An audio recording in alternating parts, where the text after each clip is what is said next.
Welcome back. Well, Marc Fogel, an American teacher, finally home after more than 3 years in a Russian prison, thanks to President Trump. Fogel was wrongfully detained at a Russian airport in 2021 for carrying what he called medical marijuana. He was sentenced to 14 years in prison. He arrived at the White House last night wearing an American flag draped around him. He was welcomed home by President Trump. He called Trump a hero.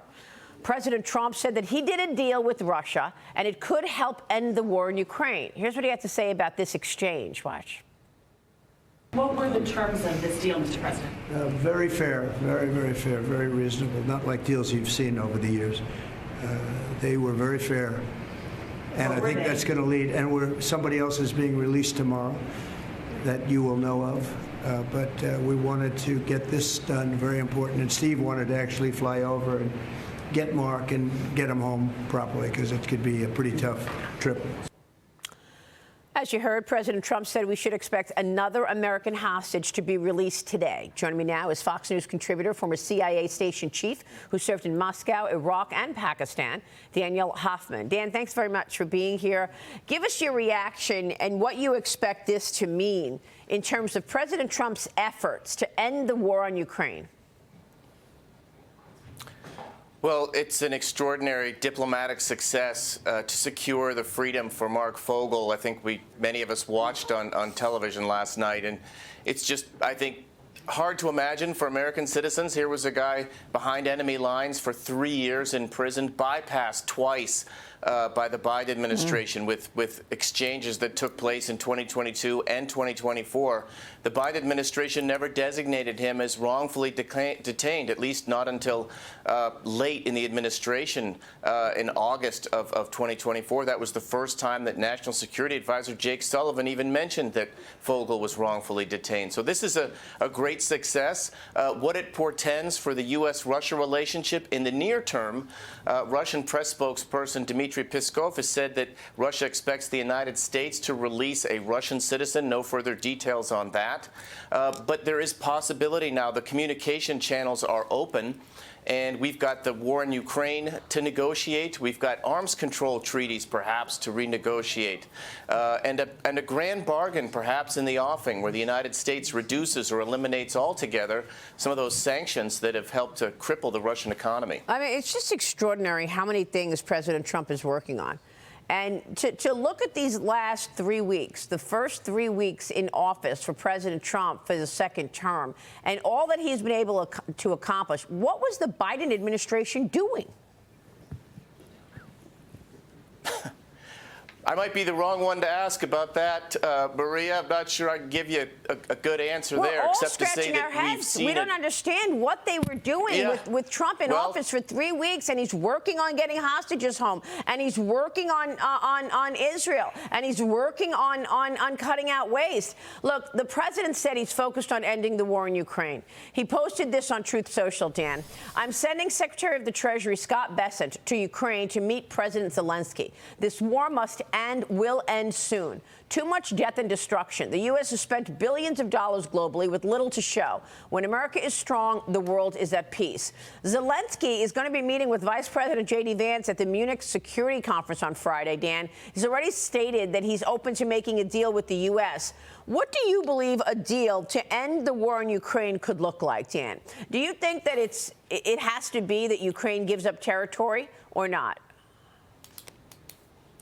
Well, I think those are the details that we're going to have to work out.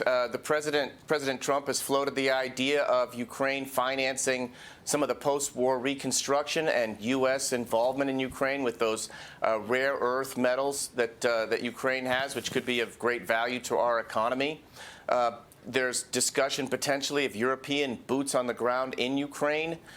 Look, we've got to do all that we can to deter Russia from launching any further attack that threatens Ukraine's sovereignty and casts a shadow over Europe, with which we enjoy $1 trillion in bilateral trade. And that's what is important about this upcoming Munich Security Conference, where retired General Kellogg will be engaging with our allies. And then I think down the road, we'll definitely see some discussion with the Russians as well. And then there's Gaza, the president remaining firm on his plans to rebuild the region. He was with the King of Jordan yesterday, King Jordan Abdullah II, visiting the White House. Here's what he said. Watch this. One of the things that we can do right away is take 2,000 children that are either cancer children or in very ill state to Jordan as quickly as possible. What you just said about the 2,000 is fantastic. It's so beautiful. It's music to my ears. Dan, what about that? Initially, President Trump had the idea to have lots of regional players, Jordan, Egypt, take in Palestinians, and they said no.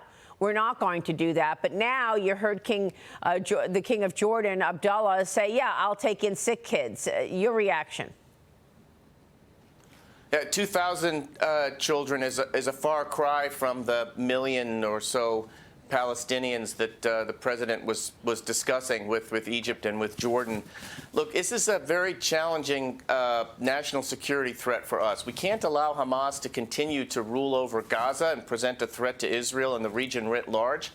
And the idea of sending Palestinians to Egypt and to Jordan risks destabilizing those countries further. I think there's going to be follow-on discussion here, and there may be more kinetic strikes now on Saturday if Hamas does not release the remaining hostages as the president demanded. Credibility is necessary for deterrence. The president has made a very clear statement that that all hell would pay, that Hamas would pay a dear price in the event that they don't release those hostages. And so expect some developments this weekend if, as expected, Hamas does not do so. Yeah, that's a great point. The president said if the hostages, all the hostages, not 2 or 4 or 3, and like drip, drip, drip, all the hostages are released. If they're not released by Saturday at noon, all hell will break out. Do you think he's saying the U.S. will get involved militarily, or is he saying that he's basically going to say to Benjamin Netanyahu, do what you need to do? Yeah, I don't think the president has any intention of the United States becoming directly involved, certainly not kinetically, in Gaza. But I do believe that the United States would give Israel all of the diplomatic top cover they need to conduct follow-on kinetic operations. I think the president was really struck by the appearance of these hostages when they were released, gaunt and malnourished, and reporting the torture to which they were subjected. I think the president has had enough of that, and rightly so. Yeah. Dan, it seems like we are close to actually seeing resolutions in both of these situations. Is that a fair statement, or is that too optimistic? Well, I don't get too optimistic about these things. When I served in the Middle East, there was some of the Middle East officials with whom I used to meet used to tell me that, you know, today was a pretty rough day for us, but tomorrow will be a lot worse. It's hard to be optimistic there. There's just a lot of work to get done. But you're right about the dizzying pace from the Trump administration. If there's one thing that gosh, on a personal note, my late wife and I learned from her 4-year battle with cancer, there's nothing more precious than we have than time. And the president is putting his to good use. Well, it seems like the talks have stalled between Israel and Hamas. I mean, obviously, when we saw those 3 hostages released over the weekend and how emaciated they look, and President Trump is saying a lot of them are probably dead anyway. You know, you don't know where Hamas is going to go here, but certainly all hell to pay is quite aggressive from President Trump. So they hopefully are getting a message. It is. No, absolutely. But this is the challenge. We're negotiating with a terrorist group. You know, it's hard enough to negotiate with a state actor like Russia or China or, my goodness, North Korea. But Hamas, they're terrorists, and they want to annihilate the state of Israel, and they have us in their crosshairs as well. So if you think we're going to be able to strike a good deal with them, I'm not so sure that that's possible, and that's what some of these negotiations may be demonstrating, which means that we will be left with no choice but to finish the job there, and that's over to Prime Minister Benjamin Netanyahu and his military. Daniel, great conversation, and thanks so much for your service to our great nation, sir. Thank you.